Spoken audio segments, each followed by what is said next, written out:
आशा करता हूँ कि आप सभी बहुत अच्छे होंगे। मैं हूँ अंकित और आप जुड़ चुके हैं टॉपर्स लेन के साथ एक ऐसे विषय पर चर्चा करने के लिए जो चीन से संबंधित है। दरअसल में आप समय-समय पर ऐसी खबरें पढ़ते रहे होंगे, ऐसी न्यूज़ देखते रहे होंगे, जिसमें ये बताया जाता रहा है कि चीन बहुत जल्दी ताइवान पे नियंत्रण स्थापित कर लेगा। चीन और ताइवान के बीच जो कॉन्फ्लिक्ट चल रहा है, उसमें समय-समय पर नए मोड़ आते रहे हैं। अभी क्या है कि जो चीन में आप देखते हैं 20वीं कांग्रेस का आयोजन किया जा रहा है। ट्वेंटी 20th कांग्रेस का आयोजन किया जा रहा है। अब आपको पता है कि हर 5 साल में चीन में इस कांग्रेस का आयोजन किया जाता है, जिसमें बहुत सारे चीन के अंदर के महत्वपूर्ण निर्णयों का यहाँ पर लिए जाते हैं। तो ऐसे में एक महत्वपूर्ण निर्णय शी जिनपिंग के द्वारा यहाँ पे घोषणा की गई। उन्होंने बताया है कि हमने जो हांगकांग है, उसके आइलैंड पे पूर्णतः नियंत्रण स्थापित कर लिया है, अब अगली बारी ताइवान की है। आपको पता है ये तो बात बहुत पहले से शी जिनपिंग बोल चुके थे कि 2047 तक अर्थात जो रिपब्लिक ऑफ चाइना के 100 वर्ष जब पूरे होंगे, उसी दौरान मतलब 2047 में रिपब्लिक ऑफ चाइना के 100 वर्ष पूर्ण हो रहे हैं।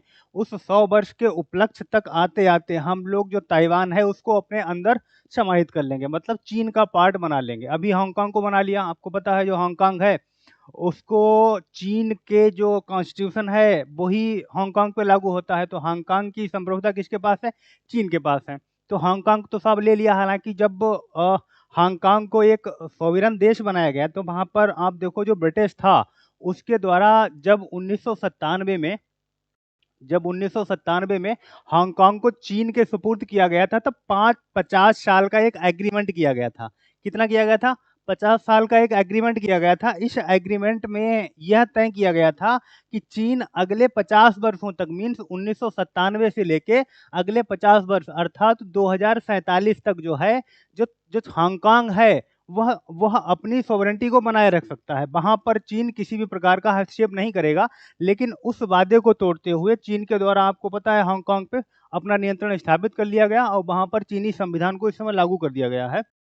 ऐसे में जो ताइवान है, क्या चीन बहुत जल्द उस पर भी नियंत्रण स्थापित कर लेगा? ये चीन ऐसा क्यों कर रहा है? एक तो आप देख रहे हो कि अंतर्राष्ट्रीय स्तर पर इतना सारा संघर्ष चल रहा है, जो इंटरनेशनल सिनेरियो है उसमें देखो रूस-यूक्रेन का युद्ध चल रहा है, जो मंदी का दौर आया हुआ है, जो एनवायरनमेंट का क्राइसिस चल रहा है। तो ऐसे में जो चीन के द्वारा ये ऐसे कदम उठाए जाते हैं, ये अंतर्राष्ट्रीय स्तर पर भी बड़े घातक सिद्ध होने वाले हैं। आप देखो इसी 20वीं कांग्रेस के दौरान जो एक महत्वपूर्ण निर्णय होना है, वो निर्णय ये है कि क्या तीसरी बार के लिए शी जिनपिंग को चीन का जो राष्ट्रपति है वो नियुक्त किया जाएगा। तो क्या जो कम्युनिस्ट पार्टी ऑफ चाइना है उसके प्रतिनिधि के रूप में एक बार फिर से शी जिनपिंग नियुक्त हो जाएँगे।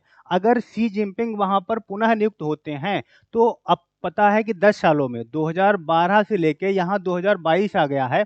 मार्च 2023 में शी जिनपिंग का कार्यकाल पूरा हो रहा है। उसके बाद वह क्या तीसरे कार्यकाल के लिए चुने जाएँगे? अगर थर्ड टेन्योर के लिए वो चुने जाते हैं, अब आपको पता है कि 10 सालों में चीन के द्वारा कितनी सारी शक्ति को अर्जित किया गया है।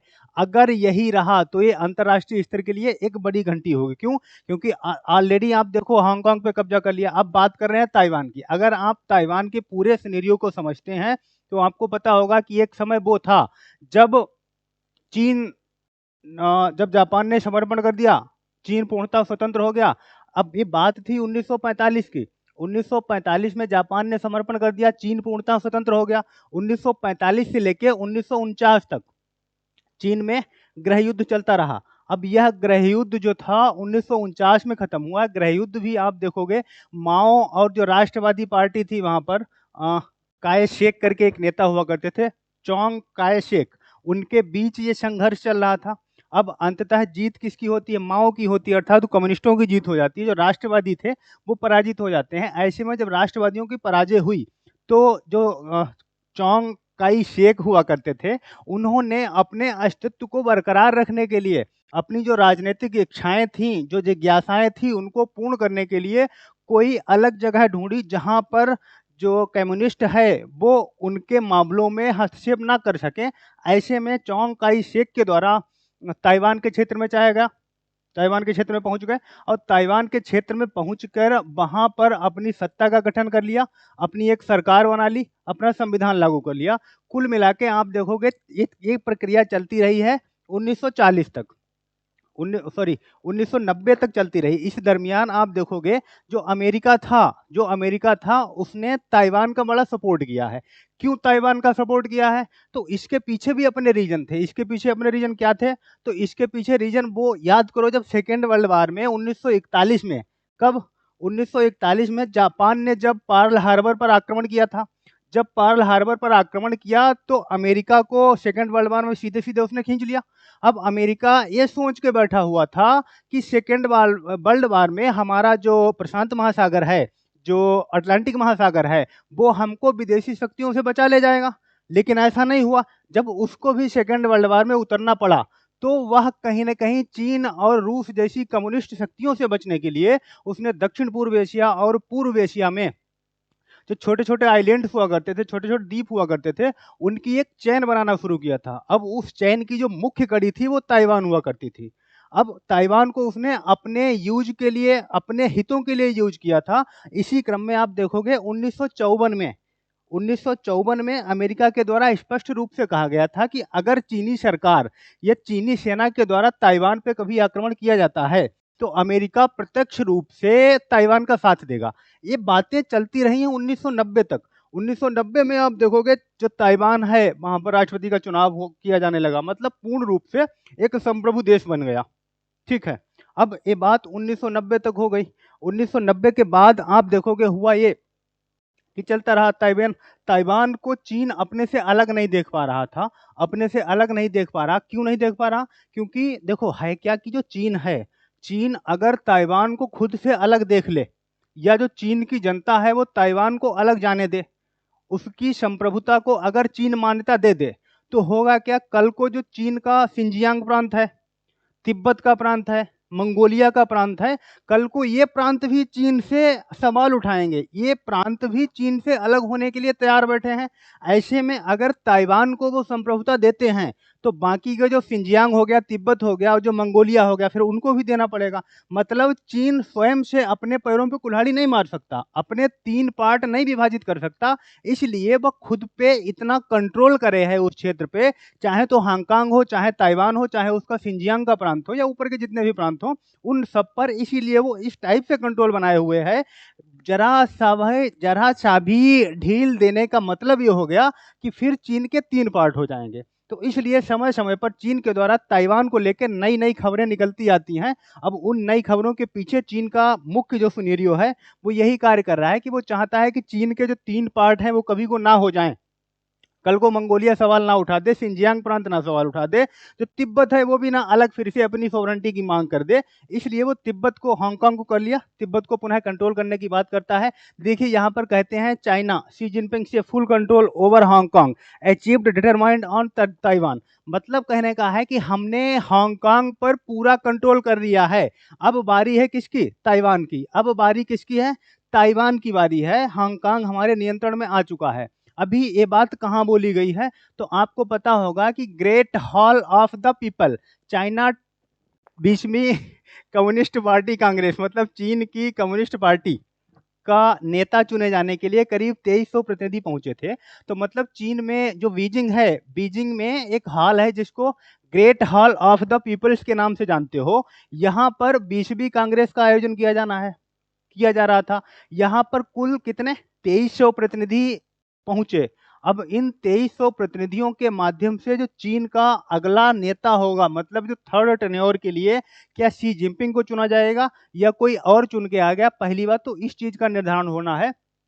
इसी पार्टी के दौरान जो शी जिनपिंग ने घोषणा की है इस बात की कि हमने जो हांगकांग है उसको पूर्णतः अपने नियंत्रण में ले लिया है, अब जो बारी है वह ताइवान की है। तो देखिए यहाँ पे बताया गया कि शी जिनपिंग के भाषण पे तालियां तो तब बजी जब उन्होंने ताइवान के एकीकरण की बात की। अब ये देखिए क्या है, ताइवान कहाँ है आप देखते हैं, ये छोटा सा ताइवान यहाँ पे पड़ता है।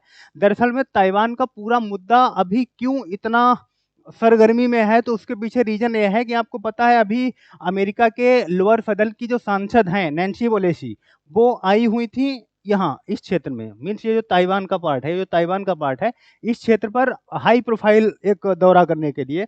जब यहाँ पर वो दौरा करने के लिए आई तो चीन को लगा कि ये हमारी संप्रभुता के विरोध में है, कोई विदेशी शक्ति आकर इस पर विभिन्न प्रकार के क्रियाएं कर रहा है, हमारे क्षेत्र के लिए हमारे हित के कहीं ना कहीं खिलाफ है।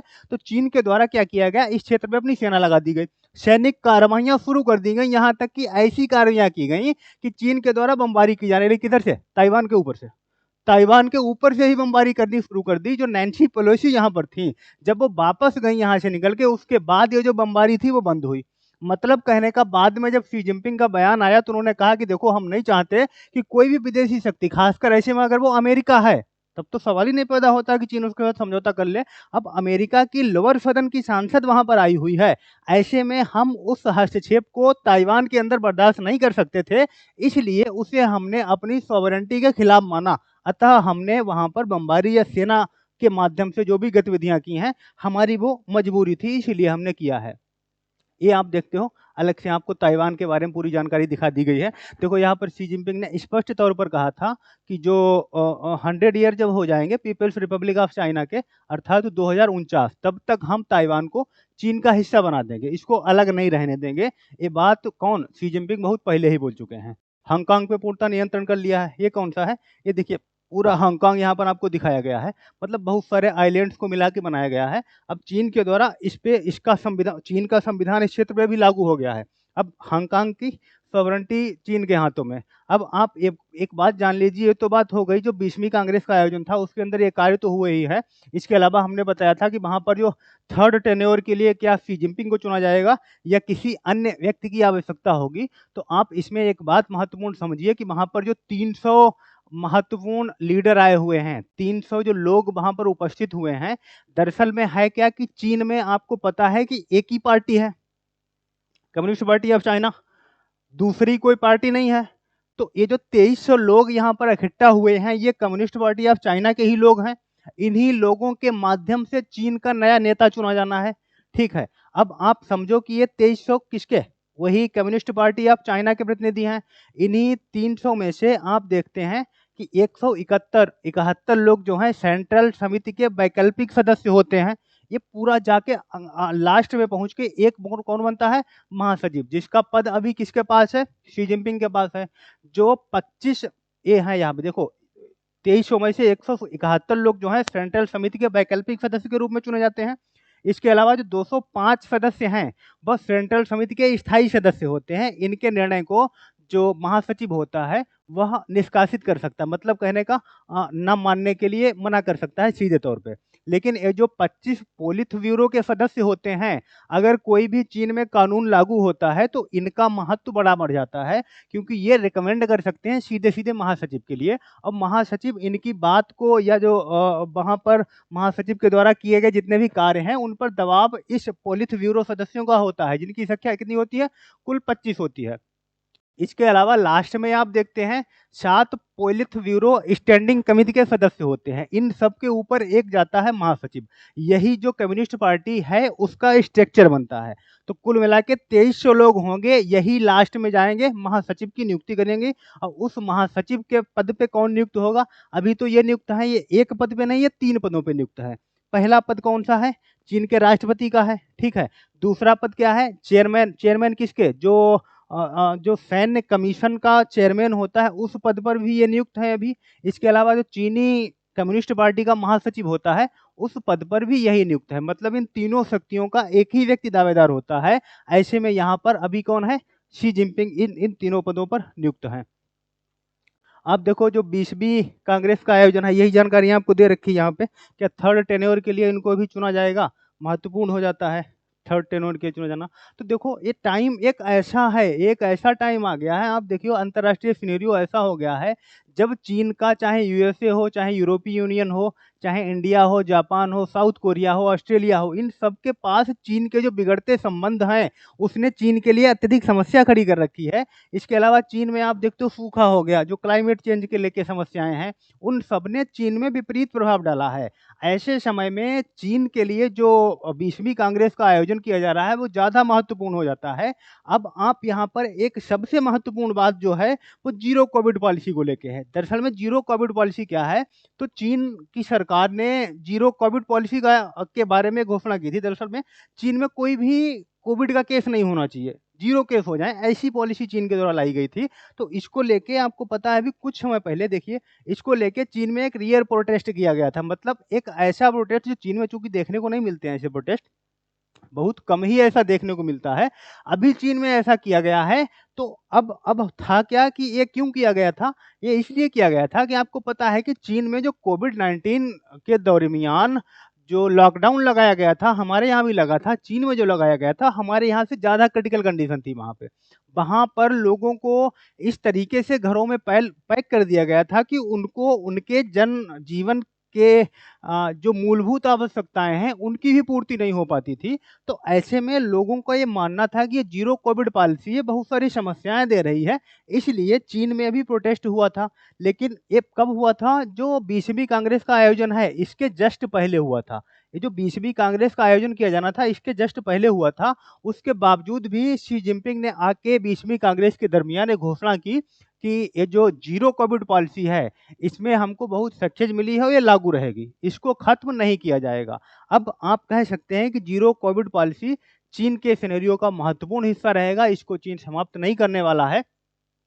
3 महत्वपूर्ण निर्णय इस जो 20th कांग्रेस का आयोजन किया गया, इसके माध्यम से निकल के आए हैं। ज़ीरो कोविड पॉलिसी नहीं खत्म की जाएगी। चीन के बिगड़ते अंतर्राष्ट्रीय संबंधों के क्रम में इस पार्टी का आयोजन किया गया। ऐसे में चीन के नेता जो शी जिनपिंग हैं, अगर उनकी शक्ति ऐसे ही बढ़ती रही, तो ये विश्व के लिए एक खतरे की घंटी होगी। विश्व इसको किस रूप में देखता है, और जो 20वीं कांग्रेस का आयोजन है, ये भी एक महत्वपूर्ण अपने आप में हो जाता है, क्योंकि इसके माध्यम से ही आप देखेंगे कि नए राष्ट्रपति के रूप में किसकी नियुक्ति होती है। उम्मीद यही जताई जा रही है कि शी जिनपिंग ही नए राष्ट्रपति मार्च के बाद आपको पुनः थर्ड टेन्योर के लिए देखने को मिलेंगे। क्या होता है? बने रहिए टॉप ऑफ 10 के साथ ये सब जानने के लिए। लेक्चर अच्छा लगे तो चैनल को सब्सक्राइब करें, लाइक करें। Thank you.